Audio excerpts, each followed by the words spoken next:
আসসালামু আলাইকুম, সবাই কেমন আছেন? আবারও চলে আসলাম। আজকে চলে আসলাম সুইজারল্যান্ড টু ফ্রান্সের সেকেন্ড পার্ট। এখনো ফ্রান্সের ভিডিওটা দেখানো হয় নাই। তো সুইজারল্যান্ড যেহেতু আসছি, আদারে বাদারে ঘুরলাম, একটু চলেন মার্কেটটার মধ্যে যাই। মার্কেটে কিরকম দাম, দাম বলতে গিয়ে দাম বইলা ফেললাম। সুইজারল্যান্ডের মতো এত দামি কান্ট্রিতে মানে এত দাম জিনিসপত্র, মানে যেটাই ধরবেন আপনি, একটা বিস্কুট যদি ধরতে যান তাহলে 500 টাকা, মানে এক প্যাকেট বিস্কুটের দাম এত। 500 টাকা বলতে এখানে বোঝায় 5 ট্রাঙ্ক, মানে 5 ট্রাঙ্ক বলে ওরা। ওরা টাকারে বলে ট্রাঙ্ক।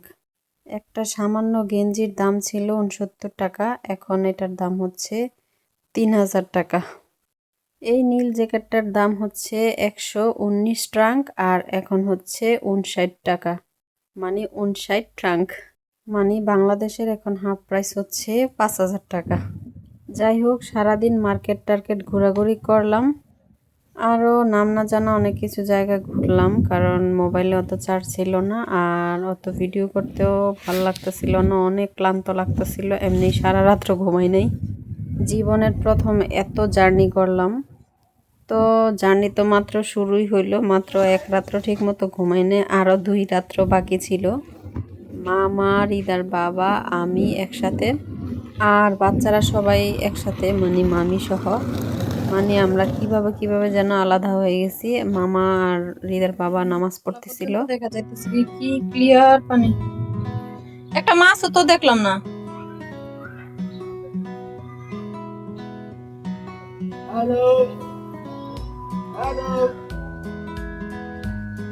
কারে হ্যালো হ্যালো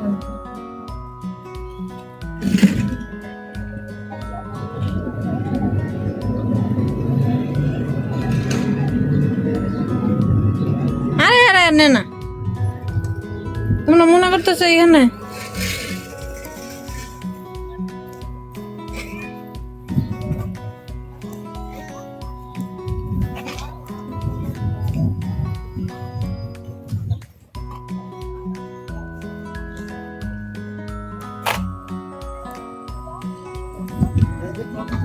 এদিক দিয়ে পানি আরো নিচে? হ্যাঁ,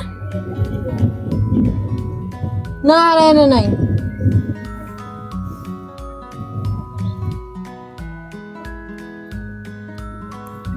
ওই দিক দিয়ে যাবেন।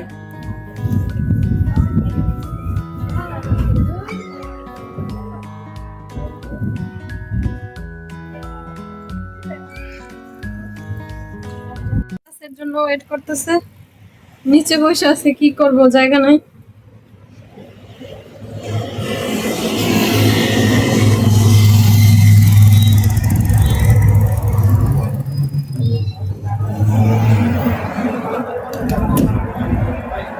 কি হয়েছে, নিচে বসে আছো কেন? হ্যাঁ, বাসে যাও, ভিতরে যাও। কেন, ওই যে যাইতেছে।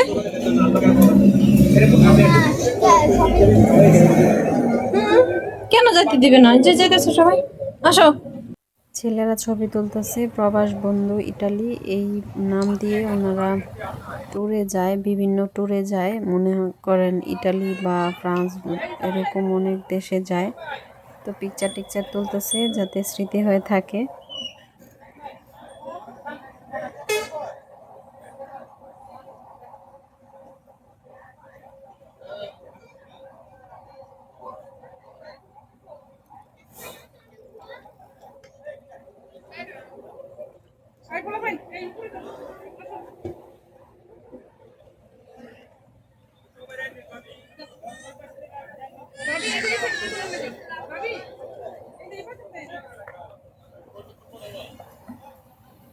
সারা দিন টই টই করে ঘুরলাম, এখন আমরা বাসে চড়ে আবার ফ্রান্সের উদ্দেশ্যে রওনা দিচ্ছি।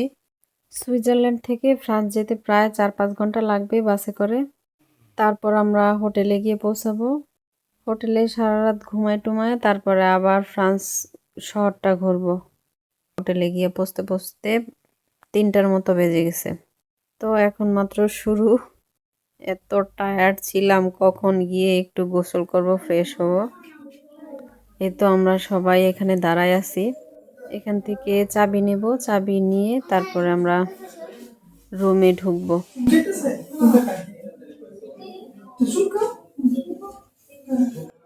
রাত্র বাজে প্রায় এখন 3টা, সকাল 11টা বাজেই চেক আউট করে ফেলতে হবে সবার। ঘুমাবো মাত্র 4-5 ঘন্টা, বাকি 2 ঘন্টা তো বাদই দিলাম, কারণ খাওয়া দাওয়া আছে, ফ্রেশ ট্রেশ হবো।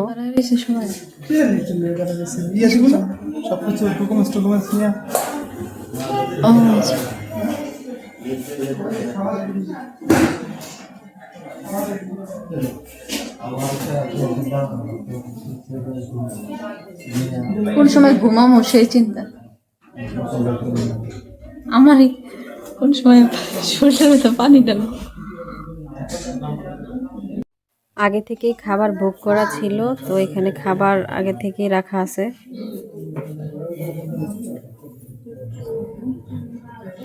ইসা খাওয়ার দেখে খুশি হয়ে গেছে।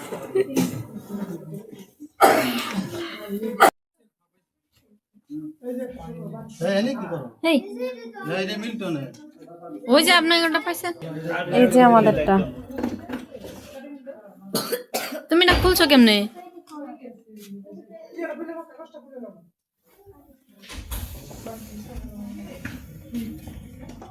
এই যে যাও ভিতরে ঢুকো। দুষ্ট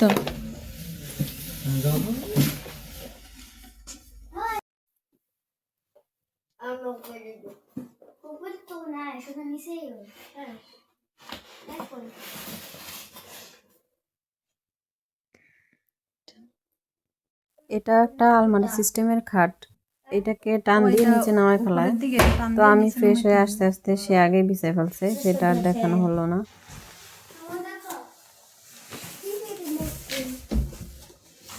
এটা শাওয়ারের দাঁড়াইয়া গোসল করে।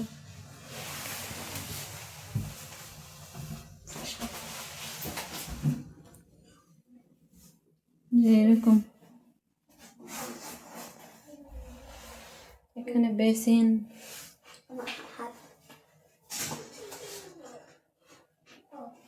এখানে মিরর। বলো তুমি ইয়ে করো, টান দাও টান দাও।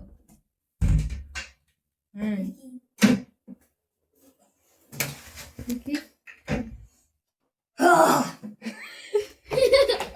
ঠিক মতো ভিডিও করতে পারলাম না, চাইছিলাম যে একটু সুন্দর করে ভিডিওটা করি রুমের, কিন্তু সেটাও করতে পারি নাই। সবাই টায়ার্ড ছিল, কখন যে কি হয়ে গেল। তবে ছোটোখাটো হিসেবে রুমটা অনেক সুন্দর ছিল। একটা বক্সের মধ্যে ছিল চিকেন কারি, এটার মধ্যে লাউ দিয়ে আর হচ্ছে গাজর দিয়ে রান্না করছে চিকেন, সাদা ভাত, লেবু আর কাঁচামরিচ, সবগুলাই সেম। তো এগুলাকে খাওয়া দাওয়া করায়া তারপরে রেস্ট নেব। আর অনেকগুলা ভাত আর তরকারি ছিল, কারণ একটা মানে একটা বক্সের খাবারই আমরা 3 জন খাইছি। হ্যাঁ, বাতাস ঢুকে থাকলে খুলে ফেলো টান দিয়া। এখন হচ্ছে মর্নিং টাইম, আমরা সবাই রেডি হয়ে গেছি। সকাল 8টা বাজে উঠে সবাই প্রায় 9টার মধ্যে রেডি হয়ে গেছি। আর কি দেখবো, একটু বাইরের সাইডটা আপনাদেরকে দেখাই। তো আমাদের অলরেডি ইটালির জন্য রিটার্ন টিকিট কাটা ছিল, না হলেও কয়েকদিন থেকে ফ্রান্স ঘুরে টুরে তারপরে যেতে পারতাম। এই সিট দিয়ে সবগুলাই রুম, সবগুলা রুমের রুম নাম্বার দেখানো, এই যে দেখা যাচ্ছে প্রত্যেকটার মধ্যে রুম নাম্বার লেখা আছে। আর প্রতিদিন সকালেই এরকম সবাই ক্লিন করে যায় রুমগুলা চেক আউটের সাথে সাথেই তারা আবার ক্লিন করে ফেলে, প্রত্যেকটা জিনিস চেঞ্জ করে, পিলো কাভার, ব্ল্যাঙ্কেটের কাভার। আমার কি হয়েছিল, মোবাইল আমি রেখে গেছিলাম।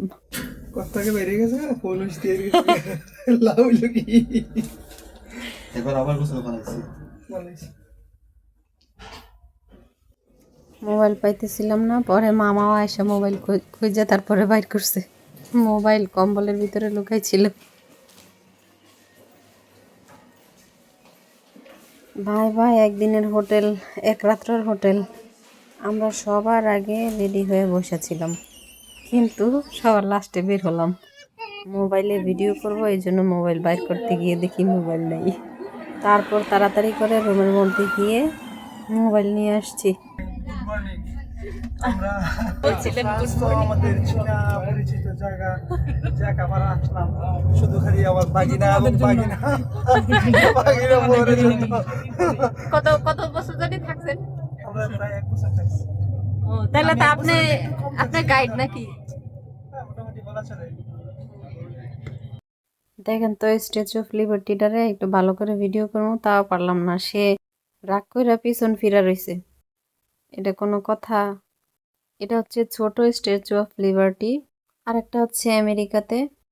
এই তো এই দিক দিয়ে একটু আইফেল টাওয়ার রুকি দিচ্ছে।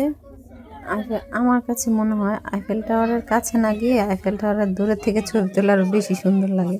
প্যারিস শহরটা অনেক সুন্দর। প্রায় 6-7 বছর আগে আমরা আরেকবারও আসছিলাম। যেদিকেই যাই ওদিকেই এত সুন্দর সুন্দর জায়গা। পার্কগুলাও মানে সব পার্কগুলো একেবারে দেখার মতো, এত সুন্দর মানে প্যারিস শহরটা। তো আপনাদেরকে একটু দালানগুলা দেখাচ্ছিলাম, মানে বিল্ডিংগুলা দেখাচ্ছিলাম। এইখানের কিছু কিছু বারান্দা আছে, শুধু দরজাটা বা জানালাটা শুধু খোলা যায়, আর মনে হয় দুইটা দুইটা পা ফালানো যায়, এরকম চিকন জায়গা।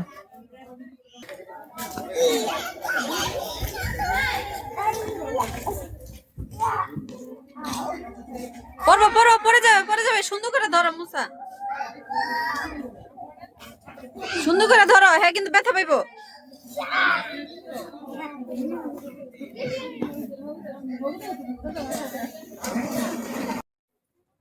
দেখি দেখি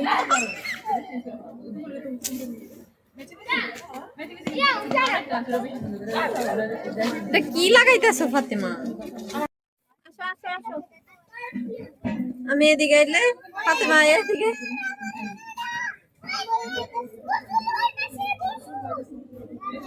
গোসল করতেছে। আর এখানে গোসল করাইতেছে সাবান দিয়া।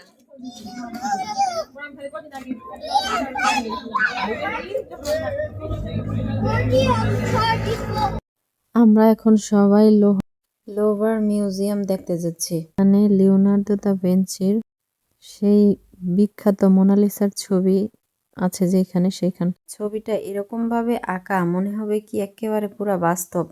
অনেক রহস্যময়ী একটা ছবি। সব দিকটা ছবিটা দেখতে একই রকম লাগে, মনে হয় কি একেবারে বাস্তব। লিওনার্দো থেকে আর সাক্ষাৎকার নিতে পারে নাই ছবিটা কিভাবে আঁকলো। ছবিটা আঁকার পরপরই সে নাকি মারা গেছে। আমারও ছবিটা দেখার সৌভাগ্য হয়েছিল। এত ভিড় থাকে মানুষ। ছবিটা কিন্তু একেবারে ছোট্ট একটা ছবি, ওরকম আহামরি ছবি না, কিন্তু ছবিটা কাছ থেকে দেখলে একেবারে ভাবলে চিন্তা করলে একটু অন্যরকম লাগে।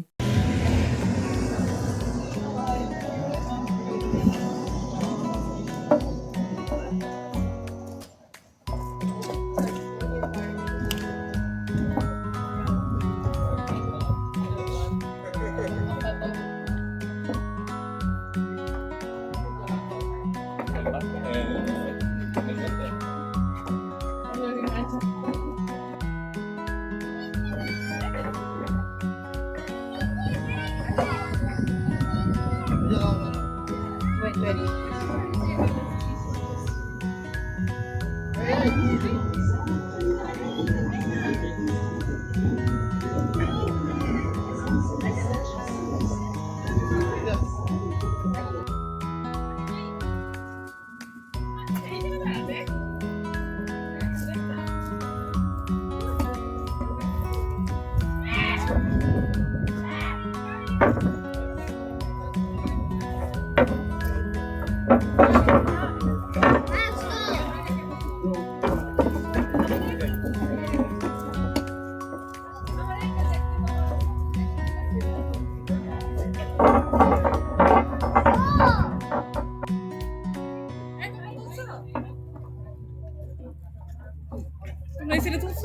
না না এই সাইডে তুলি নাই তো। এই রেডিও এদিকে তুলি, এই সাইডে তুলি, এই সাইডে তো তোলা হয় নাই। প্রত্যেকটা লাইটের ঘোরাতে ঘোরাতে এরা তালা ঝুলাইছে। তালা তালা ঝুলানো নাকি তাদের ভালোবাসা আজীবন মজবুত থাকে। তারপর তারা তালা ঝুলিয়ে তালার চাবিটা পানিতে ফেলাই দেয়। মন চাইছিল কি কেসিদা কাইটটা যদি ফালাই দিতাম, দেখতাম তাদের ভালোবাসা কতটুক মজবুত হয়ে থাকতো। আর আমরা যদি মুসলিম হয়ে এটা মানি তাহলে আমাদের জন্য শিরক হয়ে যাবে, আল্লাহকে অপমান করা হবে। ওই যে দেখেন দূর থেকে মোনালিসা আপা ডাকতেছে আমাদেরকে। এত বড় মিউজিয়াম। ছবিটা যখন দেখছি প্রায় এরকমই ছবিটা সেম। তখন মনে হয়েছে কি আরে পোস্টারে যেটা দেখছি এরকমই তো, কিন্তু তখন বুঝতে পারি নাই, ওইরকম ভাবে খেয়ালও করি নাই। মনে হয়েছে কি আরে এটা একটা ছবি হইলো, বসে থেকে যদি দেখেন তাহলে ছবিটার মধ্যে যে কোথায় হারায় যাবেন বুঝতেও পারবেন না। মানে এমনি এমনি ছবিটা এত বিখ্যাত হয় নাই, 2-3 দিন দেখাও এটা শেষ করা যাবে না। এখানের মিউজিয়ামে সবচেয়ে আকর্ষণীয় জিনিস হচ্ছে এখানের পিরামিডগুলা। সবাই এখানে আসে শুধু ছবি তুলতে। ক্যামেরার মধ্যে যতটা সুন্দর তার চেয়ে বেশি বাস্তবে আরো সুন্দর। আপনাদের কাছে রিকোয়েস্ট করতেছি মোবাইলটা লম্বা করে রেখে দেখবেন না। এটাকে একটু কিভাবে জানি বলে, মানে শোয়াইয়া দেখবেন, মানে পাথালি করে দেখবেন। এটা কি বলে অ্যাকচুয়ালি আমি বলতে পারতেছি না কথাটা, হয়তোবা বুঝতে পারতেছেন।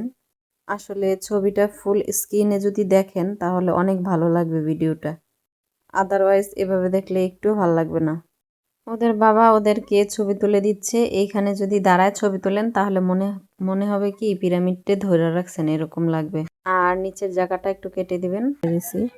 ছবিগুলা তোলার পর কিরকম হয় সেটা আপনাদের সাথে শেয়ার করছি। বাস্তবে তো দেখা যাচ্ছে উঁচু একটা জায়গার মধ্যে হাত দিয়ে এরকম করে দাঁড়ায় আছে। আমিও যখন প্রথম ছবি তুলছি তখন বুঝতে পারি নাই যে মানুষ এরকম করে কেন। ছবিগুলো আসলে অনেক সুন্দর ওঠে।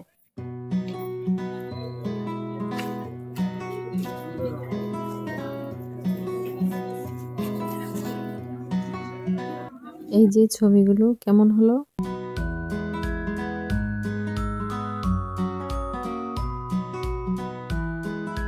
পিরামিড হচ্ছে অনেকগুলা, একটা, দুইটা, এখানে আছে একটা, তিনটা, আবার একেবারে ছোট্ট পিরামিড ওই কর্নারে ছোট্ট আছে পিরামিড।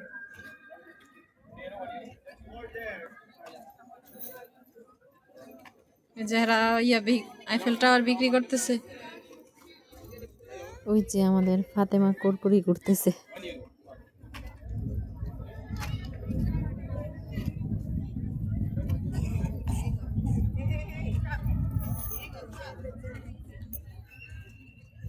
দেখি পিরামিডের ভিতরে কি রাখছে, স্বর্ণ না গয়না। এটা এটা কিছুই না এটার মধ্যে। মিউজিয়াম গুলা এই যে সব মানুষ দেখা যাইতেছে না।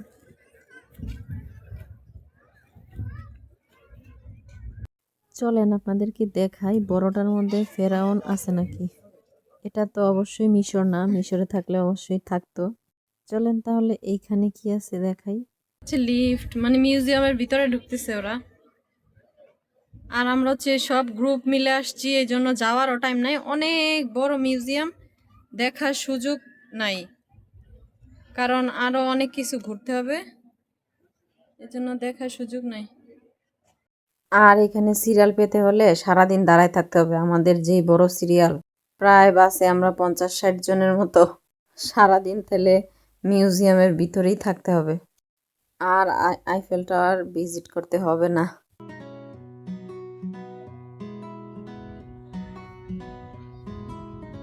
এগুলো সব টুরিস্ট।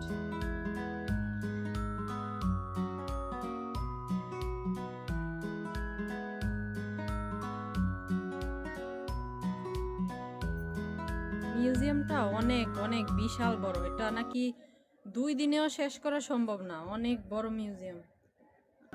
আর অনেক সুন্দর সুন্দর জিনিস আছে এখানে।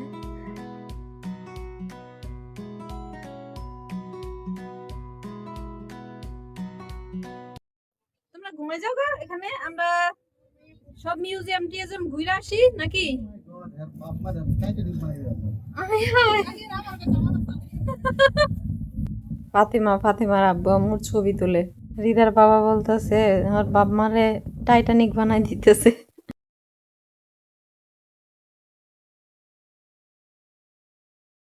আমরা এখন ফ্রান্সের বলতে প্যারিসের গেট বলে এটাকে, প্যারিসের গেটের কাছে যাব।